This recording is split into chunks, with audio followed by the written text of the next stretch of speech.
This is a CNA podcast. 中国共产党第20次全国代表大会现在开幕。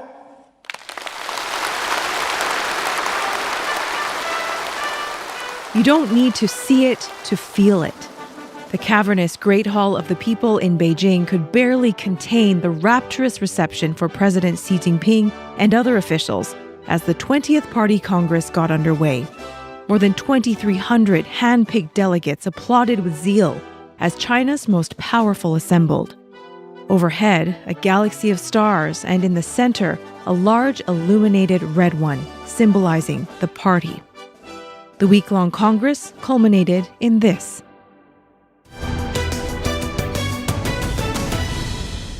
Headline news this hour, President Xi Jinping has secured a historic third term as China's leader, staying on as General Secretary of the Communist Party. He just unveiled the new Politburo Standing Committee made up of 6 others, including former newcomers, all Xi loyalists.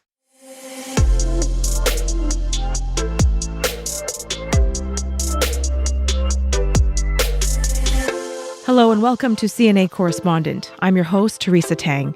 This is the podcast where our network of correspondents shines a light on stories from wherever they are in the world, bringing you behind and beyond the headlines.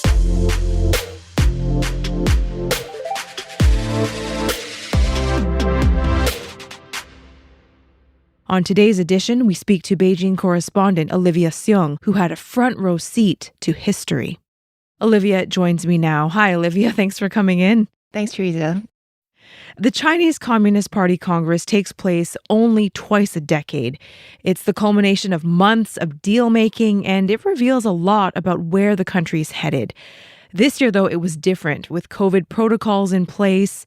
What was it like covering such a significant event? You were in isolation for a number of days along with the rest of the media. Tell us about that. Yeah, I think different may be a little bit of an understatement. I was actually just chatting with some other journalists, those of us who had been at the previous party congress back in 2017, and we were saying that it's been very different. COVID-19, definitely a big factor in that, especially given China's strict zero COVID policy. So like you mentioned, the media covering events at the meeting venue at the Great Hall of the People in Beijing, we were required to check into a quarantine hotel, which was placed under so-called closed-loop management, which meant that after a certain cut of time, no one else from outside was allowed in. And those hoping to cover events, media, cameramen, journalists, we had to remain there for a period of time. And it's pretty strict. No one or nothing from outside was allowed in. You can't even get food delivery in. No one can pass you something from across the gate. Security will stop you from doing that. So in all, I counted, it was about 8 days in this media bubble. And inside the bubble, we had to undergo a lot of testing. At first, we were required to be tested daily.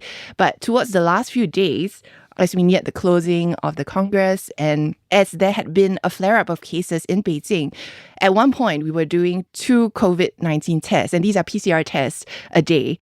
This method of managing big government events has been applied previously. Last year when we had the 100th anniversary of the Communist Party, also for its annual parliament sessions. But the difference this time, unlike some of the other times that we had to enter this closed loop, was that we were allowed to move about. We weren't confined to our hotel rooms. There were limited slots for each media and for journalists as well. In the past, at the last party congress, we were actually allowed to sit in on some of the discussions that the delegates were having in their different provinces or groups. But this time around, because of the COVID restrictions, these were not open to the media. So we didn't get access to that. Security was also a lot tighter. We weren't allowed to bring into the Great Hall any live equipment, no selfie sticks, no power banks, only one mobile phone each, which is absolutely torturous for journalists, as you would know, because you're always on our phone. But it's clear, whether it's COVID-19 protocols or security, that the organizers wanted to make sure everything went off without a hitch. Nothing could be left to chance. Wow. Yeah. It was just past noon when the new top leadership team was finally unveiled, President Xi and 6 others, and they walked into the Great Hall of the People amid much anticipation. I know I was very excited to see who these men were going to be. You were there. What was it like in that room when they stepped out? There was a lot of anticipation because for a long while, the dinner conversation at the dining hall at the media center was, would we actually be allowed in the same room as the party's top leadership? Because of COVID? Because of COVID, because throughout the duration of the Congress and actually since the pandemic hit, many of the news conferences that have been held were all done via video link, meaning journalists in one room and the officials in a different venue altogether. And throughout the Congress, it had been like that. And these were for lower ranking officials. So there were a lot of questions. Would we just be watching this unveiling of the party's top leadership through a video link again? So when I actually stepped into the room, I was definitely surprised to see the setup with the stage and the podium there. It was clear we were going to be in the same room as the new leaders in quite close proximity as well. And if you saw the footage, the media stands were packed and it was very reminiscent of pre-pandemic times as well. Not just because of being in the same room, but there was a lot of anticipation because for months, anyone watching China was trying to figure out who would make that lineup. And given how opaque Chinese elite politics is, there was no real clear indication, unlike some of the previous party congresses, of who would actually make the cut. So you could really feel the tension in the room. And just moments before the big reveal, the MC made an announcement telling the media to get into position and not to move about and to remain quiet because that moment was coming. And you could really just feel this hush just came over the room. Everyone's attention was just focused on that golden door where the leaders were expected to walk in. And when the announcement was made, the doors were open, they walked in, there was a round of applause. And as expected, we saw Chinese President Xi Jinping walking out first. And then after that, it was a question of who would be walking out behind him in order of rank. And so there was a lot of buzz and chatter as these people filed forward. Everyone was trying to see who these men actually were. And what became clear as they all filed onto stage and stood there for the media to take photos and footage was that these were all men who had close ties with Mr. Xi, all had overlapping careers with him in the past, and none associated with any other political faction. And Mr. Xi really being firmly in control. This was clearly something that the party wanted the media to capture in person. And they knew it was a big moment because Mr. Xi was embarking on his landmark, historic, unprecedented third term in power. Clearly, they wanted this captured and shown across the world.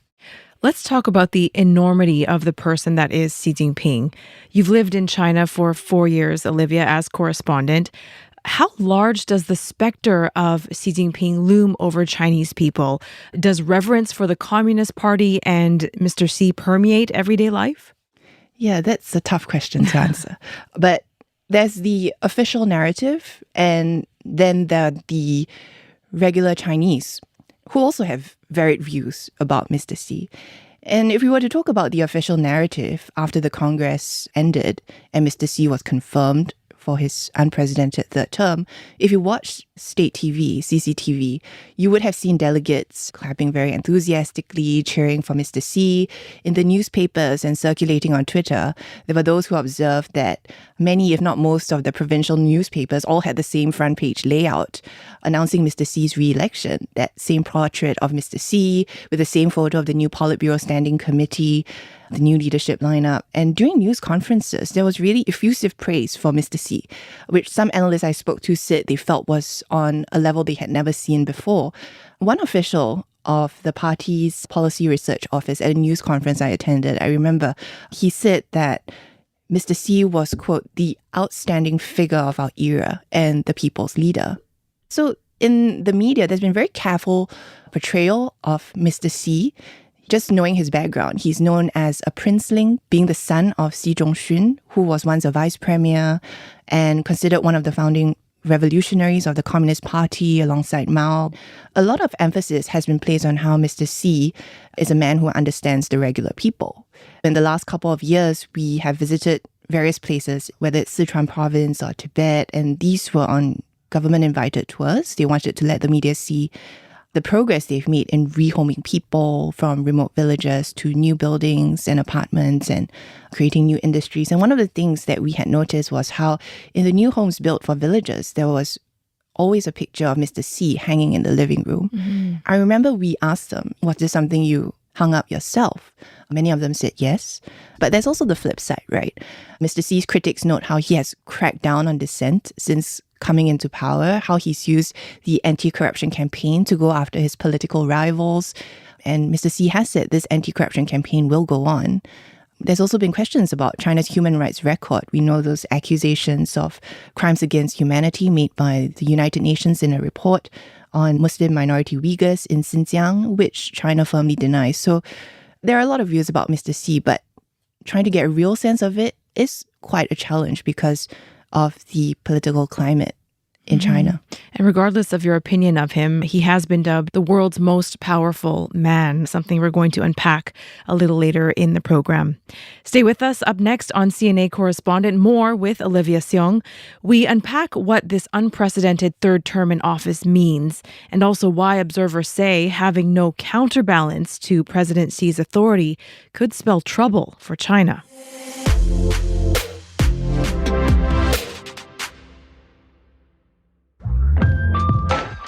Hi, my name is Sarah Alcaldi, and I'm the host of a new podcast called Money Talks. Yes, we will be talking about money, but more than that, we'll also be talking about life, personal choices, lucky breaks, and how money is the thread running through it all. So look out for our episodes wherever you get your podcasts.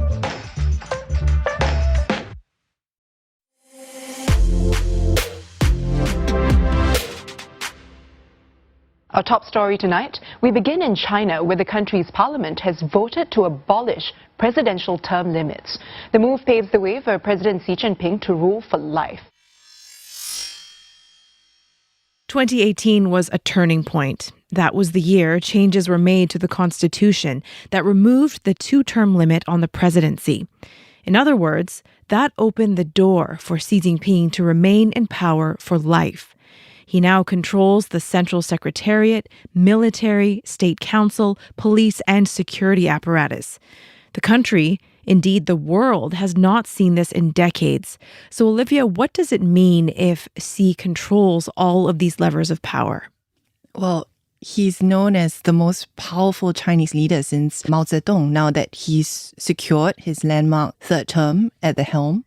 It makes him more powerful than some analysts say they had actually thought, especially looking at the leadership lineup that has been stacked with his allies. And analysts also say we have to look to who has been excluded from this top leadership of the Communist Party to see just how influential Mr. Xi is.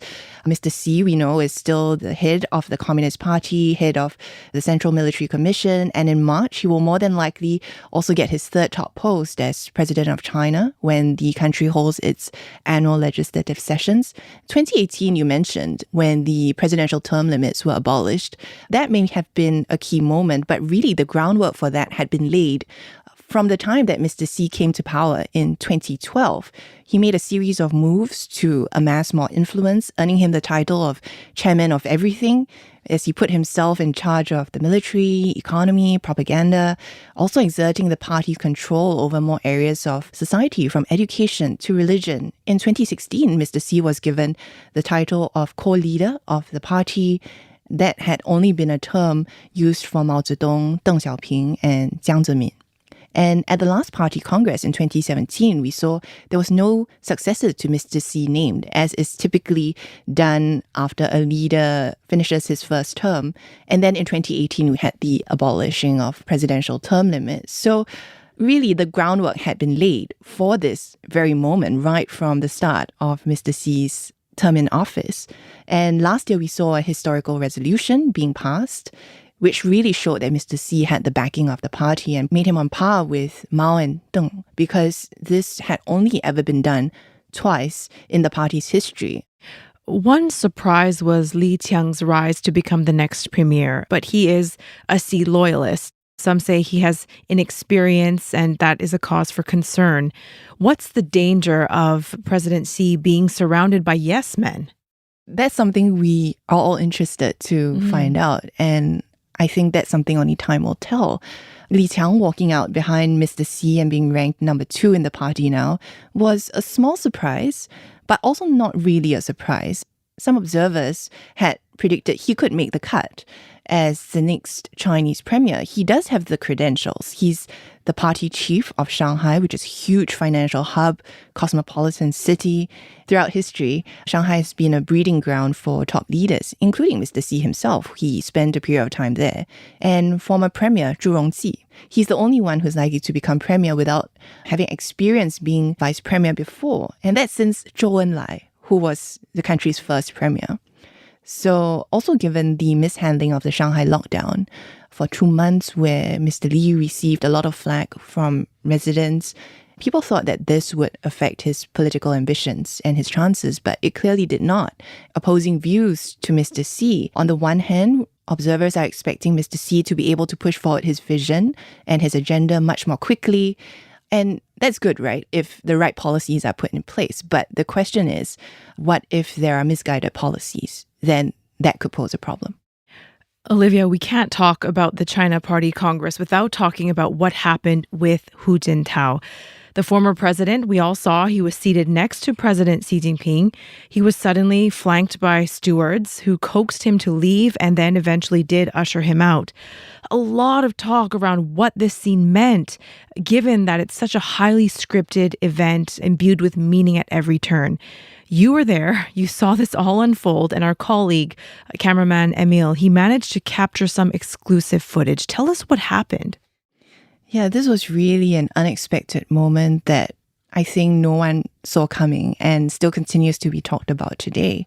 To set the scene, this took place soon after the media, including our team, were ushered from a holding area in the Great Hall into the main auditorium. We had been waiting in the holding area to be let in to cover some of the proceedings at the closing session of the party congress. We had been waiting for more than an hour or so in that holding room.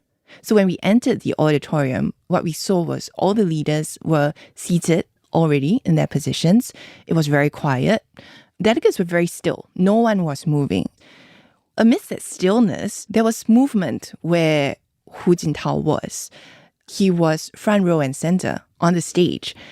He was talking to someone who looked like an aide, and then what we saw him being lifted up out of his seat and eventually walking out, saying something to Mr. Xi and putting his hand on the shoulder of outgoing Premier Li Keqiang, that famous footage. And as we had noticed, there was something going on. Just to give you context as well, the media is on the second floor of the auditorium on the balcony. It's a distance away. So I actually had my binoculars out. Oh, wow. And I was trying to get a closer look at what was happening. We saw there was a bit of back and forth between Mr. Hu and the steward. And then Mr. Hu walked out. It was clear that this was an unusual moment. And I remember texting my editors in the group chat saying, Hu Jintao has left. And they asked, why? And I said, I'm not sure. Because it was hard to see from where we were exactly what was happening. And it was only after reviewing the footage that our camera colleague managed to capture that we were able to see the expressions and the details of what happened in the moments leading up to Mr. Hu's very unusual, unexpected exit that now has been viewed by people all around the world. But also note that the closing of the Congress was not shown live on Chinese TV. And any footage or trace of this incident has been scrubbed from the Chinese internet. So it's truly unusual. And Chinese state media came out later to say that Mr. Hu had left because he was feeling unwell and he felt better after. But there are still many, many questions that remain. What was that conversation that Li Zhanshu, the current head of the Chinese legislature, what was he saying to Mr. Hu? What also was in these documents that we had seen in front of the table that Mr. Li had moved away from Mr. Hu?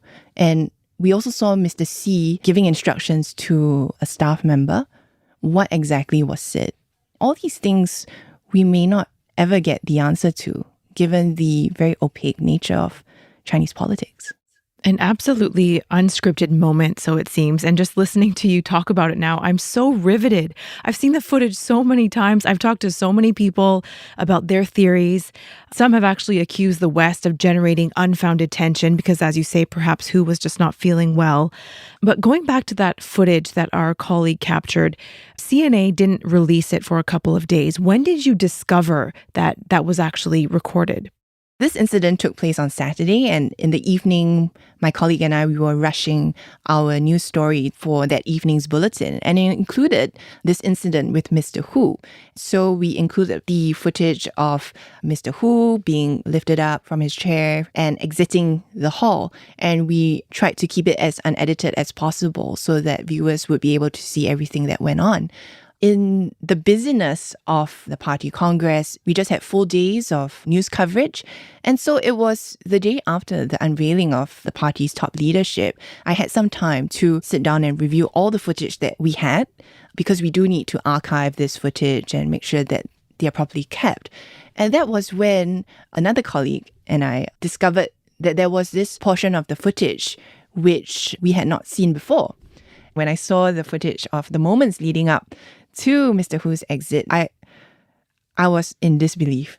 And that was very surprising to me as well, because it really gave new context and shed new light on this particular incident, because we got to see what happened.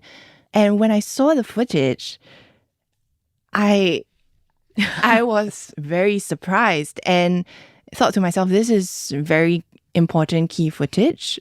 I quickly informed my editors and we put it up in full online. If you notice in the footage as well, some people have been asking about there being a cut in the middle of our footage. There's a reason for that. It's not because the footage was edited. It's because when this moment happened, media it was a scrum. There was hundreds of journalists, cameras trying to set up. So our camera colleague had to move his positions as other camera crew tried to get into their positions as well. So he had to stop rolling momentarily. It was just for a brief moment. And then he started recording again. And that's when you see the cut in the footage. And so this was the entirety of all that we captured. And we had no idea that it would generate so much interest. But even though it raises a lot more questions, I think it has provided some insight into what happened, even though we may never really know the real answer or what actually happened on that day. 我代表新一届中共中央领导，衷心感谢全党同志的信任。我们一定牢记党的性质和宗旨。 That was President Xi thanking the Chinese Communist Party for the trust they've placed in him and the top leadership. A lot for them to tackle, including a flagging economy and, of course, COVID-19, Olivia. What will the president's next steps be now that he has near absolute grip on power? Well, Mr. Xi, since coming to power, has talked about pursuing the China dream, the great rejuvenation of the Chinese nation, as he puts it. And what this simply means is returning China to what it sees as its rightful place in the world. And experts are expecting more continuity of Mr. Xi's policies more than anything, as we have seen him lay out his policy agenda in the last decade that he's been in power.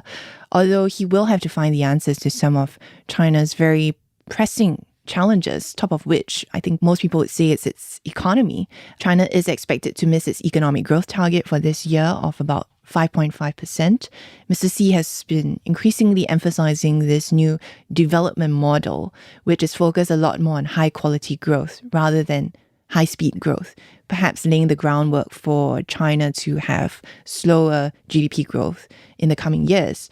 On the foreign policy front as well, the signal is that China will continue its more assertive stance that we have seen since Mr. Xi has come into power. Officials talked at a news conference during the Congress about carrying forward a fighting spirit and standing at the front line to safeguard China's national interests and dignity. As we know, China is facing tensions with the West, especially the US, whom it sees as trying to contain its rise. And I got to ask at a news conference whether China would be concerned about becoming isolated as the rest of the world opens up, and under what conditions would China maybe open up. and change its zero COVID policy. But the signal from the official and also Mr. Xi when he gave his opening speech to the Congress was that no, there's not going to be a change in zero COVID policy, even though adjustments may be made moving forward.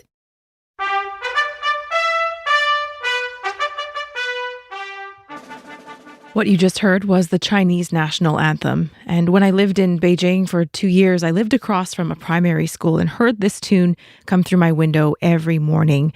Olivia, it's been about 2 weeks now since the Congress concluded, and people in China have had a chance to digest the new leadership team and reflect on what life with Xi continuing as president would mean. What are Chinese people saying? Yeah, that's a good question. It's been a bit difficult to get a broad sense of what Chinese people think because, as we know, Chinese social media is heavily censored and there are tight controls. Also, we were out on the Beijing streets the day after the new leadership was announced. My colleague and I were trying to get people's views on the new leadership lineup, the party congress, Mr. Xi's third term, and we were getting rejected a lot. People said that this was a topic they didn't want to talk about. And there's a certain level of concern about any reprisal or not wanting to have any 麻烦, as the Chinese like to say. Don't give me any trouble. Yeah, any unnecessary trouble from speaking about something potentially sensitive with politics, especially on camera too. But I really think the big test will come in these next few years as we look ahead to what Mr. Xi's succession plans. How long does he intend to stay in power for? How will this new leadership lineup do as China increasingly faces tensions at home and abroad? And it's clear that all eyes are going to be on the world's second largest economy and see how they react. It feels like the work has just begun. Olivia, it's so nice seeing you. Thank you so much for joining me on this podcast and taking us through this significant juncture in Chinese politics. Thanks, Teresa. It's good being here. The TV version of CNA Correspondent airs on CNA every Wednesday at 9:30 p.m. You can also catch up with them whenever you like on cna.asia. Follow this podcast version that takes you behind the scenes with our correspondents so you'll know when a new episode is out. Our podcast team is made up of Daniel Lee, Crispina Robert, Clara Ong, and me, Teresa Tang. Thank you for listening.